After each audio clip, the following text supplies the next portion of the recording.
Kara Shalom. Welcome to our watercolor journey.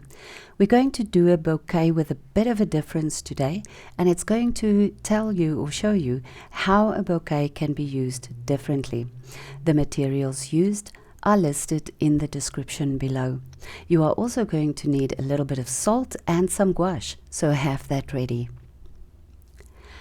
The paper is flat on the table, and you have to wet it thoroughly, and you can use a Hake or any other large brush to make sure that there's enough water on your paper. Then you're going to start by adding your colors randomly. You are not going to make uniform brush strokes, just dab it in anywhere. Use the purple, the blue, the mixture of French Ultramarine and transparent Sienna. That's the grayish color. And this background is just there to give you the illusion of more flowers that's further away.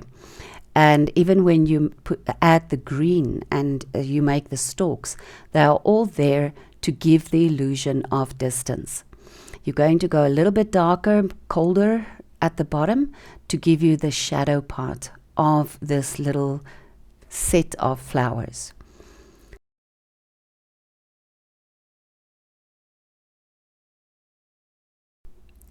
Once the sheen is off the paper, so when it has dried a little bit, then you are going to add a little bit of salt. You can sprinkle the salt all over the page. It doesn't matter. It will really help to bring out some light in your painting. Once the salt has been added, then you can let the painting dry thoroughly.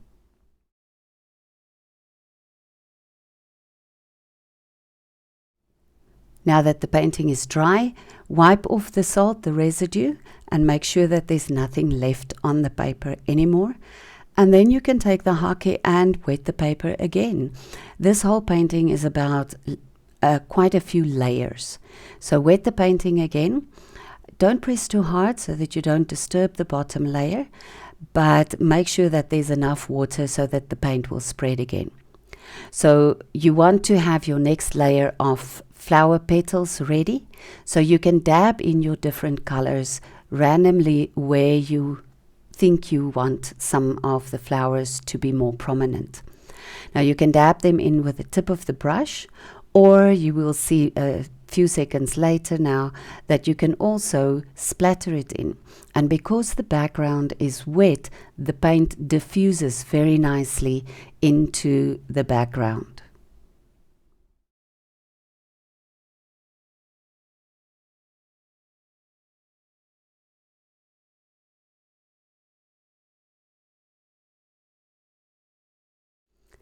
Now you can take a smaller brush and start to draw in the actual stalks that you are going to use to make your flowers with. So light strokes with the green. You can use a thin brush like we did here, or you can use the tip of a larger brush. The paint will still fuse into the background, but it is quite fine because you are going to layer it again to make it more prominent. So let it dry again. This thing is about a lot of drying and a lot of patience. Now you are going to start with the petals of the flowers. And you can use the different colors that you have there. Don't make the petals uniform. Use the French Ultramarine, some of the permanent rose, and then the purple, which is a mixture of the French Ultramarine and permanent rose. And that will give you a nice variety in the petals of your flowers.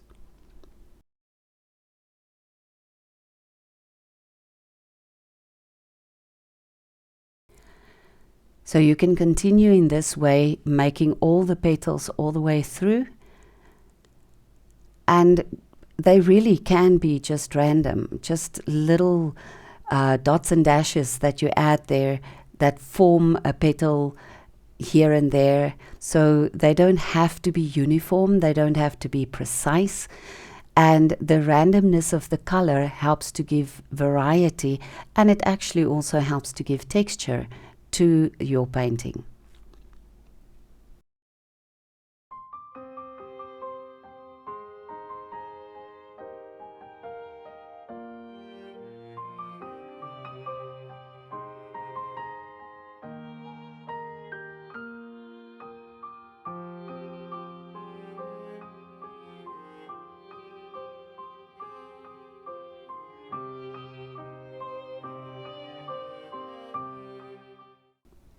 This can feel quite monotonous, but play around with the colors and see what different combinations you can put together.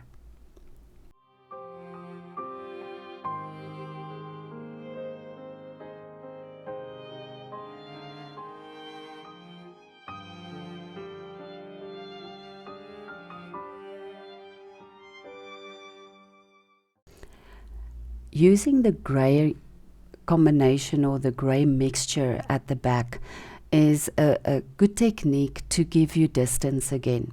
The grey is not as prominent as the bright blue and the red and the purple, so that gives the illusion of a flower stalk in the background, and the lighter you make it, the further away it would seem. But because it's a mixture of the same paints that you use in the foreground, they harmonize very nicely, so it's not a disturbance to have the grey in between.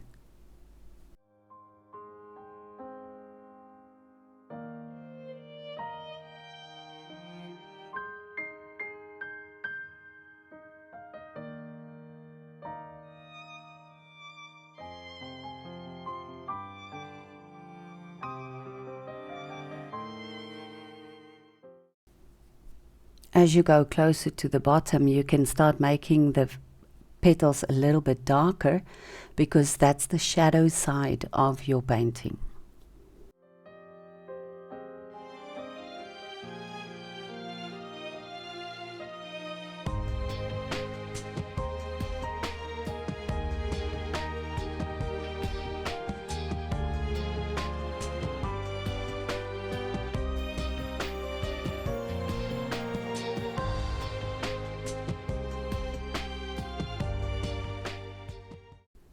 You can also add some green here and there to resemble the leaves that go with each of the flower stalks.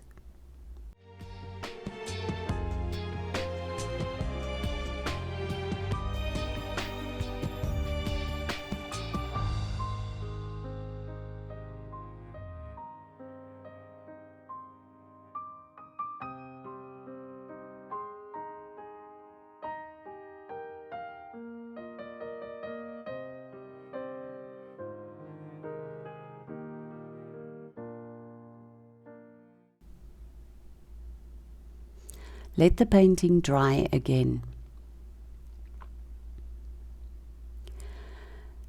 Now you can use your thinner brush again, and you can start adding the actual stalks, the ones that are more prominent, and draw them lightly and be random again. Use the placement of your petals to guide you as to where you want the stalks to be. And they can overlap because you have distance, you have depth and dimension in your painting. So they don't have to be just straight or just precise. They can overlap, you can draw them to different sides, and some of them can be thicker, some can be thinner, just so that there's some difference and some variety in each of the stalks or the little branches of your flowers.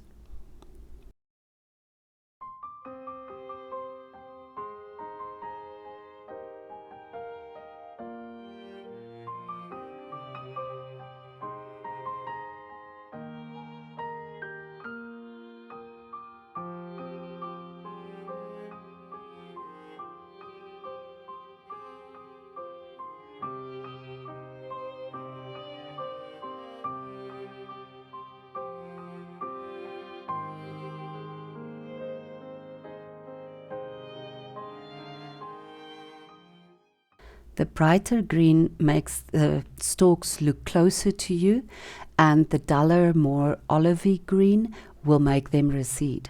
So that will also help to give you dimension and depth in your painting.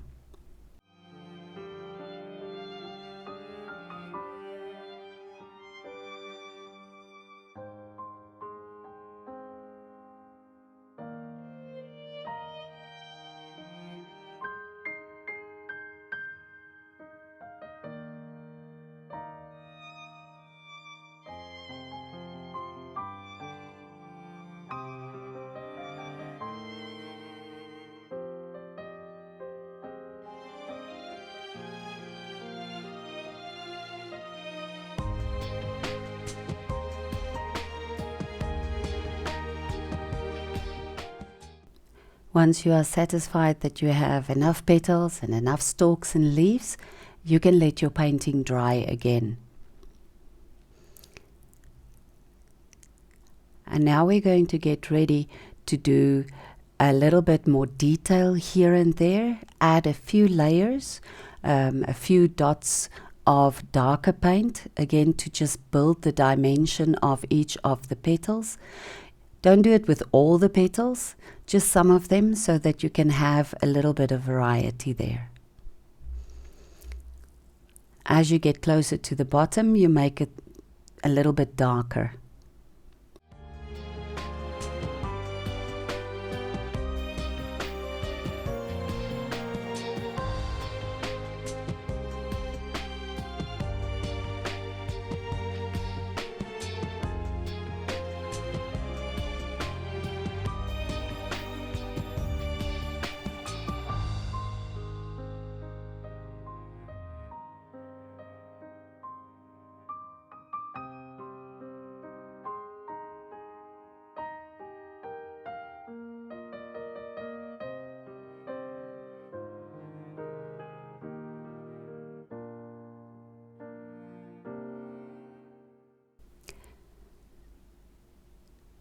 Now you can let the painting dry again.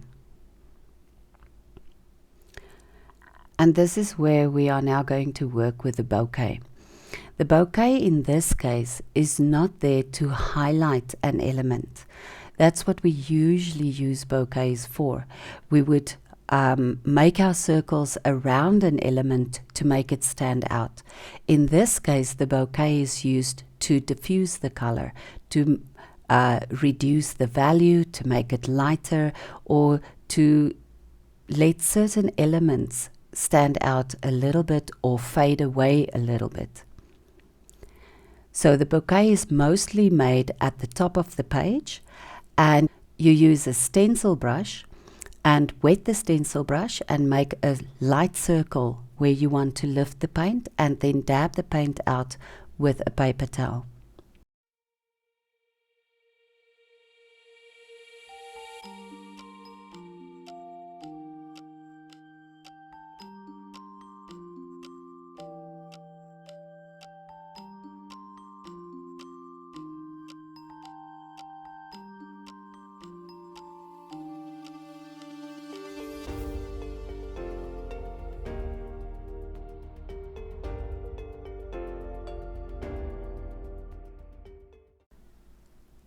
Make sure to clean the brush after every circle that you've made. Otherwise, you would transfer the paint from one area to another, and that would defeat the purpose completely.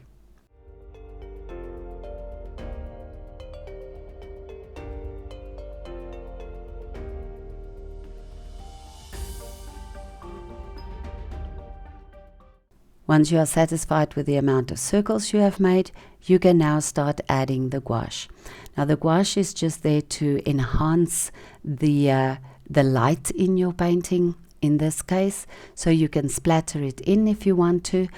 Just be careful, it splatters quite widely. As you can see, it's all over the place there, but you can splatter it in, or you can use the tip of the brush to make a few random dots here and there.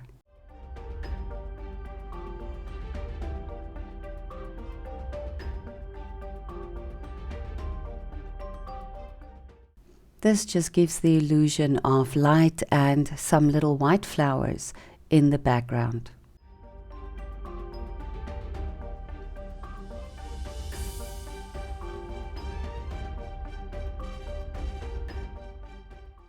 And that's about it.